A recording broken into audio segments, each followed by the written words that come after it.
Sabe aquela sensação de que o mundo tem um design incrível, mas ao mesmo tempo é cheio de dor, de problema? Pois é essa tensão que a gente vai explorar hoje, olhando para a história da criação, da queda e do pecado. Porque, olha, para entender a solução, a gente tem que primeiro entender de onde veio o problema. E essa frase aqui, ela vai ser tipo a nossa bússola. A ideia é bem simples, mas é poderosa, né?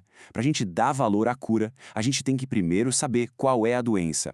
E é exatamente essa jornada que a gente vai fazer agora. Tá, mas por que começar logo pelo problema? Por que focar em coisas que parecem tão pesadas, tipo queda, pecado? Eu sei que pode parecer um papo meio para baixo, mas é um passo fundamental. Pensa assim, é como olhar a planta de uma casa que desabou. A gente precisa entender como ela era linda antes para sacar o que causou a ruína.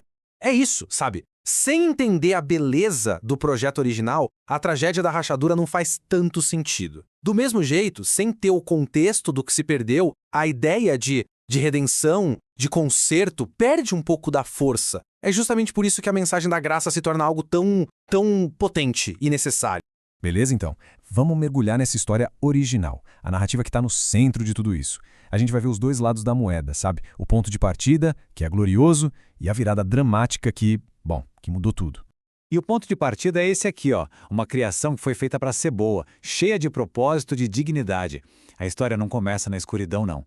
Pelo contrário, ela começa com uma afirmação, tipo, radical mesmo, de que tudo era bom e tinha valor. E aí, vem a virada.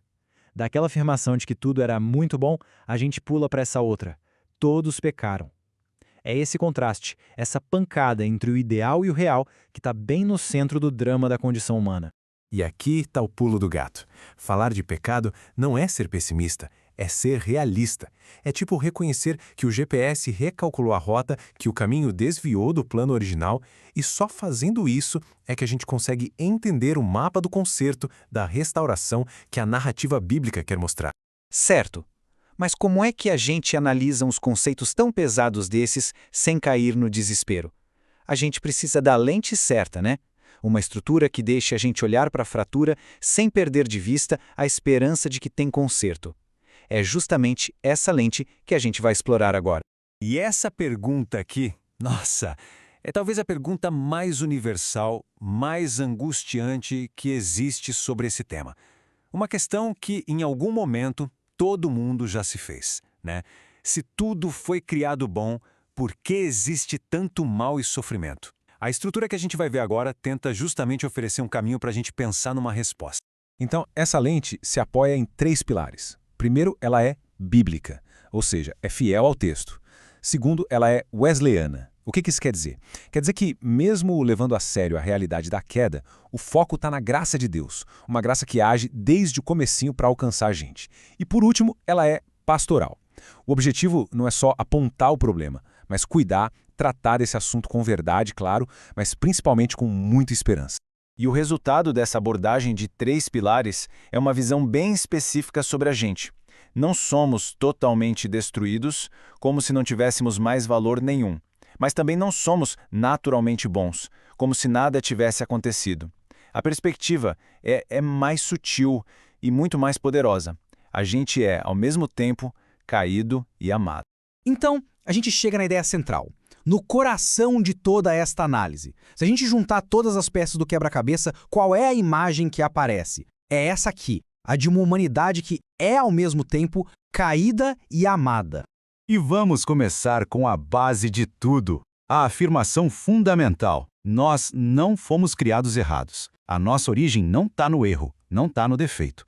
O projeto original era bom, feito com propósito, com valor.